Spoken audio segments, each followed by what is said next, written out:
Long before charts, models, or economic textbooks existed, one man stepped forward and voiced his observations.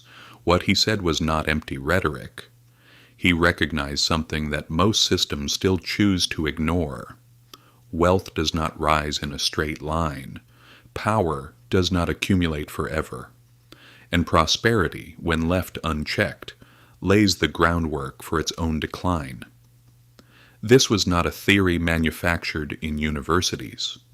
It was a pattern observed in the real world by someone who watched empires rise, peak, and slowly decay from within. Welcome to History of Money, where money, power, and history intersect, and where nothing is ever as simple as it appears. In the 14th century, while Europe was struggling with plagues, wars, and feudal fragmentation, a North African thinker was quietly writing what may be the most accurate description of economic cycles ever produced. His name was Ibn Khaldun.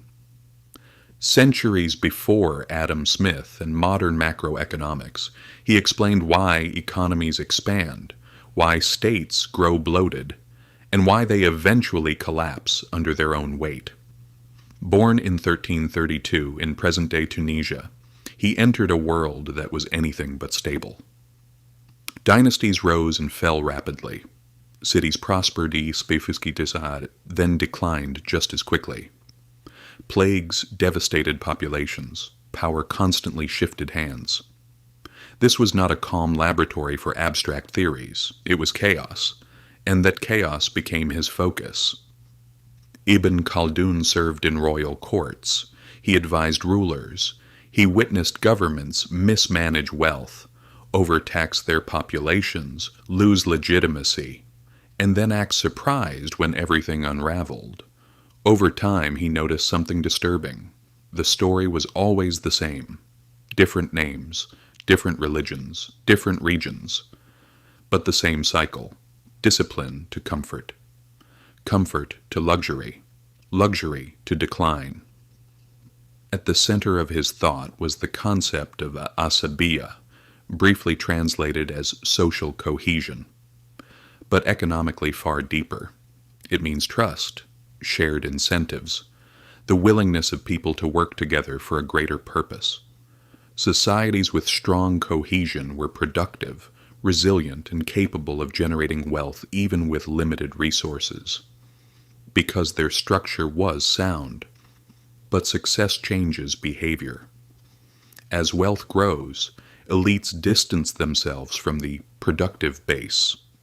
Bureaucracies expand. Positions are inherited rather than earned. Discipline softens. Comfort replaces responsibility. This was not a moral accusation. It was an analysis of incentives. When survival pressure decreases, behavior changes. Risk tolerance declines. Innovation slows. Extraction becomes more attractive than creation. The state begins living off past success. His analysis of taxation illustrates this clearly. In a state's early phase, taxes are low. People work, produce, trade. Revenue rises naturally. As the state matures, taxes increase. Initially, revenue still grows, but eventually high taxation discourages production. The economy contracts. The tax base shrinks. What is the solution? Raise taxes further. Each increase accelerates decline. The state weakens not because it taxes too little, but because it tries to extract more from an already shrinking economy. Centuries before the concept existed, he described diminishing returns. Perhaps his most powerful insight was this: economic systems are not mechanical devices. They are social organisms. They depend on trust, incentives, and shared belief. When trust fractures, neither gold nor authority can save the structure. Look at the modern world. Replace dynasties with institutions. Replace courts with bureaucracies. Replace caravans with supply chains. The logic remains.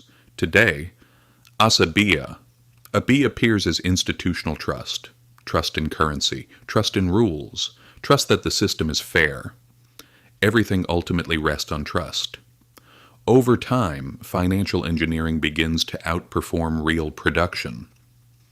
Wealth shifts from value creation to strategic positioning within the system. Modern states no longer rely solely on taxation. They borrow, they inflate, they defer costs to future generations. But the logic does not change. Future production finances the present. This stage is not collapse. It is the trailer of collapse. When a system appears strongest, or at least believes it is often at its most fragile. Ibn Khaldun's harshest truth was this: collapse is not the result of stupidity. It is the consequence of success. The same forces that create prosperity eventually erode the conditions that made it possible. So what does this mean for the individual? Understanding cycles does not protect you, but it prevents surprise. You no longer mistake peaks for permanence. You no longer confuse scale with stability. You recognize when incentives are shifting. Real financial freedom begins here, not in perfect timing, but in humility. Systems are temporary. Trust is fragile. Social cohesion is more valuable than any asset class. Ibn Khaldun did not predict the future. He stripped the future of its mystery. History does not repeat because people are foolish. It repeats because incentives remain consistent. Beneath every market, every state, and every financial system lies a single fragile foundation: trust. Where trust holds, prosperity follows. When it fractures, decline begins quietly, long before headlines appear. If this gave you a new perspective, subscribe. Those who do not understand the past are condemned to repeat it. History of money.